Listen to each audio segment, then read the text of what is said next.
Hallelujah hallelujah, ചേർന്നിടും ഞാൻ സ്വർഗദേശേ. Hallelujah hallelujah, ചേർന്നിടും ഞാൻ സ്വർഗദേശേ. Hallelujah പാടി സർവകാലവും ഞാൻ വാണിടുവാൻ. ഹല്ലേലൂയ പാടി സർവകാലവും ഞാൻ വാണിടുവാൻ. ഉയർത്തിയിടും ഞാൻ എൻ്റെ കൺകൾ തുണയരുളും വൻകിരിയിൽ. ഇപ്പോൾ നാം ശ്രവിച്ചുകൊണ്ടിരിക്കുന്നത് മോർണിംഗ് വോയിസ് എന്ന ആത്മീയ ശുശ്രൂഷയാണ്. ഇന്ന് ദൈവവചനത്തിൽ നിന്നും കർത്താവിൻ്റെ ദാസൻ നെൽസൺ തോമസ് മുംബൈ ധ്യാനചിന്തകൾ പങ്കുവയ്ക്കുന്നു. ദൈവ തിരുനാമം വാഴ്ത്തപ്പെടുമാറാകട്ടെ. നമ്മുടെ അല്പസമയത്തെ ധ്യാനത്തിനായി യാക്കോബ് എഴുതിയ ലേഖനം 2-ാം അധ്യായം അതിന്റെ 14-ാം വാക്യം വായിക്കാം. Book of James chapter 2 verse 14. സഹോദരന്മാരെ, ഒരുത്തൻ തനിക്ക് വിശ്വാസമുണ്ട് എന്ന് പറയുകയും പ്രവൃത്തികൾ ഇല്ലാതിരിക്കുകയും ചെയ്താൽ ഉപകാരം എന്ത്? ആ വിശ്വാസത്താൽ അവൻ രക്ഷ പ്രാപിക്കുമോ? വളരെ ശ്രദ്ധയോടെ ചിന്തിക്കേണ്ടതും പഠിക്കേണ്ടതുമായ 2 ചോദ്യങ്ങളാണ് ഈ ഭാഗത്ത് യാക്കോബ് ചോദിക്കുന്നത്.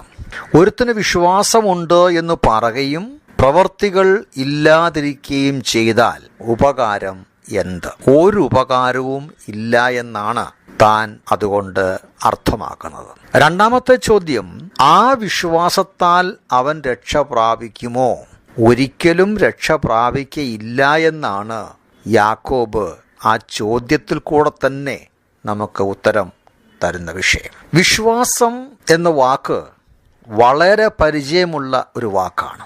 എല്ലാവരും എന്തെങ്കിലുമൊക്കെ വിശ്വസിക്കും. എല്ലാവരുടെയും വിശ്വാസം തങ്ങളുടെ വിശ്വാസം തങ്ങളെ രക്ഷിക്കും എന്നാണ്. എന്നാൽ യാക്കോബ് ഈ വാക്യത്തിൽ ഓർപ്പിക്കുകയാണ്, ആ വിശ്വാസത്താൽ അവൻ രക്ഷ പ്രാപിക്കയില്ല, അഥവാ രക്ഷ നേടിത്തരാത്ത, പാപക്ഷമ, വീണ്ടും ജനനം, ആത്മീക നന്മകൾ, രൂപാന്തരം ഇതൊക്കെ നൽകിത്തരാത്ത ഒരുതരം വിശ്വാസം. ആ താഴെ ആ കാര്യം താൻ കൂടുതൽ വിശദീകരിക്കുന്നുണ്ട്. 17-ാം വാക്യത്തിൽ വരുമ്പോൾ നിർജീവമായ വിശ്വാസമെന്ന് പറയുന്നു, ചത്ത വിശ്വാസമെന്ന് പറയുന്നുണ്ട്, ഒരു ഗുണവുമില്ലാത്ത വിശ്വാസമുണ്ട്. എൻ്റെ പ്രിയപ്പെട്ടവരെ, വളരെ ശ്രദ്ധയോടെ നാം ചിന്തിക്കേണ്ട ഒരു യാഥാർത്ഥ്യമാണ് എഴുത്തുകാരനായ യാക്കോബ് ഈ ഭാഗത്ത് നമ്മെ ഓർപ്പിക്കും. എല്ലാ വിശ്വാസവും നമ്മെ രക്ഷിക്കുന്നില്ല. എല്ലാവരുടെയും വിശ്വാസം അവരിൽ രക്ഷ, രൂപാന്തരം, വീണ്ടും ജനനം ഉളവാക്കുന്നില്ല.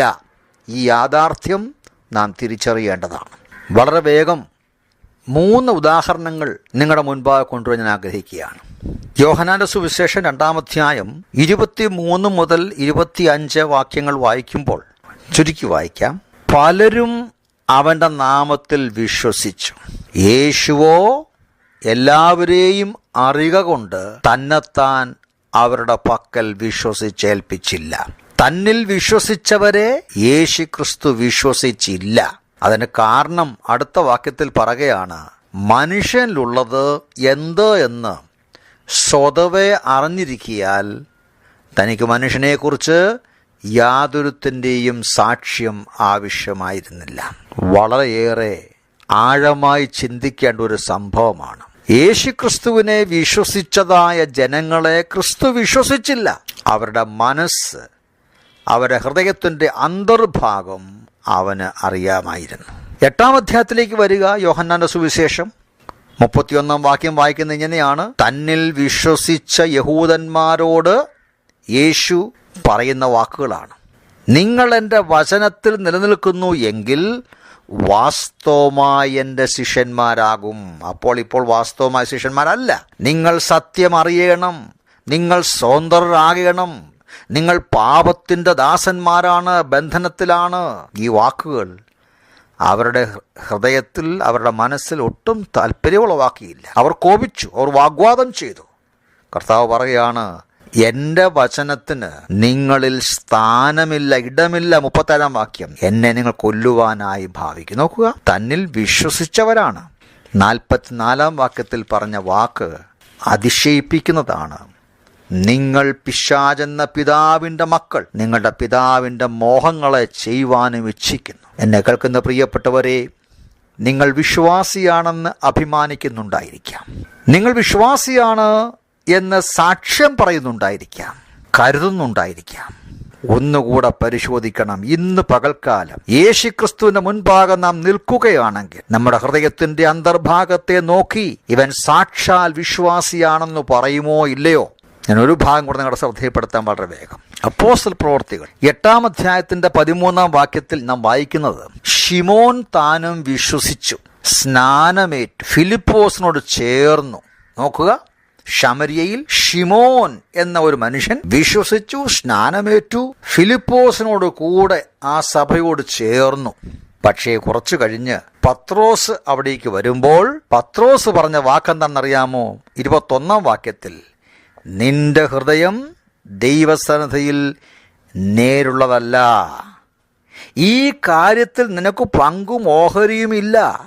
നീ വഷളത്വം വിട്ട് മാനസാന്തരപ്പെട്ട് കർത്താവിനോട് പ്രാർത്ഥിക്കുക, പക്ഷേ നിന്റെ ഹൃദയത്തിലെ നിരൂപണം ക്ഷമിച്ചു കിട്ടുമായിരിക്കും. നീ കയ്പുള്ള പകയിലും അനീതിയിലും ബന്ധനത്തിലും അകപ്പെട്ടിരിക്കുന്നു എന്ന് ഞാൻ കാണുന്നു. എന്നെ കേൾക്കുന്ന പ്രിയ സഹോദരി സഹോദരന്മാരെ, ഇന്നും ഇത് സാധ്യമാണ്, സംഭവിച്ചുകൂടാ എന്നില്ല. ഉള്ളിൽ കയ്പും പകയും അനീതിയും ബന്ധനവുമായിരിക്കുമ്പോൾ നേരുകേട് വഷളത്വം ഹൃദയത്തിൽ സൂക്ഷിച്ചുകൊണ്ട് വിശ്വാസിയെന്ന് ഏറ്റുപറഞ്ഞ് സ്നാനപ്പെട്ട് സഭയോട് ചേർന്നെങ്കിൽ അങ്ങനെയുള്ള വിശ്വാസം കപടവിശ്വാസമാണ്. അത് ആത്മരക്ഷ നേടിത്തരുന്ന വിശ്വാസമല്ല. അതുകൊണ്ടാണ് കർത്താവ് മത്തായിയുടെ സുവിശേഷം 7-ാം അധ്യായത്തിൽ കർത്താവ് പറഞ്ഞ വാക്ക് നമുക്കെല്ലാവർക്കും അറിയാം. മത്തായി 72, കർത്താവേ കർത്താവേ, നിന്റെ നാമത്തിൽ ഞങ്ങൾ പ്രവചിക്കുകയും നിന്റെ നാമത്തിൽ ഭൂതങ്ങളെ പുറത്താക്കുകയും നിന്റെ നാമത്തിൽ വളരെ വീര്യപ്രവർത്തികൾ പ്രവർത്തിക്കുകയും ചെയ്തല്ലയോ എന്ന് പലരും ആ നാളിൽ എന്നോട് പറയും. അന്ന് ഞാൻ അവരോട്, ഞാൻ ഒരു നാൾ നിങ്ങളെ അറിഞ്ഞിട്ടില്ല, അധർമ്മം പ്രവർത്തിക്കുന്നവരെ എന്നെ വിട്ടുപോകുവിനെന്ന് തീർത്തു പറയും. വഞ്ചിക്കപ്പെടരുത്. ദൈവത്തിൻ്റെ വചനത്തെ പരിശോധിക്കുക, സ്വന്തം ഹൃദയം പരിശോധിക്കുക, സ്വന്തം ജീവിതം പരിശോധിക്കുക. അതാണ് യാക്കോബ് പറഞ്ഞത്, സഹോദരന്മാരെ, ഒരുത്തൻ തനിക്ക് വിശ്വാസമുണ്ടെന്ന് പറയുകയും പ്രവർത്തികൾ ഇല്ലാതിരിക്കുകയും ചെയ്താൽ എന്തുപകാരം? ഒരു ഉപകാരവും ഇല്ല. ദൈവം നമ്മെ സഹായിക്കട്ടെ. അപ്പോസ്തലനായ പൗലോസ് കൊരിന്ത്യർക്ക് പറഞ്ഞ ഒരു മുന്നറിയിപ്പ് കൂടെ വായിച്ച് ഞാൻ അവസാനിപ്പിക്കും. 2 കൊരിന്ത്യർ 13-5 വാക്യം, നിങ്ങൾ വിശ്വാസത്തിൽ ഇരിക്കുന്നുവോ എന്ന് നിങ്ങളെ തന്നെ പരീക്ഷിക്കും, നിങ്ങളെ തന്നെ ശോധന ചെയ്യും. ദൈവം നമ്മെ സഹായിക്കട്ടെ. ഒരു യഥാർത്ഥ വിശ്വാസത്തിൻ്റെ ഉടമയാകുവാൻ, യഥാർത്ഥമായി രക്ഷയുടെ അനുഭവം, വീണ്ടും ജനന അനുഭവം, രൂപാന്തരത്തിൻ്റെ അനുഭവം വെറും വാക്കിലല്ല, ജീവിതത്തിൽ, പ്രവൃത്തിയിൽ, ഹൃദയത്തിൻ്റെ അന്തർഭാഗത്തുണ്ടാകുവാൻ നമ്മെ തന്നെ പരിശോധിക്കാം. ദൈവസന്നിധിയിൽ നമ്മുടെ പാപങ്ങളെ ഏറ്റുപറയാം. കർത്താവേ, എന്നെ നിർമ്മലമായൊരു ഹൃദയം തന്ന് എന്നെ ശുദ്ധീകരിച്ച് എന്നെ കഴുകി വെടിപ്പാക്കി രൂപാന്തരപ്പെടുത്തണമേ എന്ന് ഈ വചനങ്ങളാൽ ദൈവം നമ്മെ സഹായിക്കട്ടെ. ദൈവനാമം മഹത്വമാറാകട്ടെ.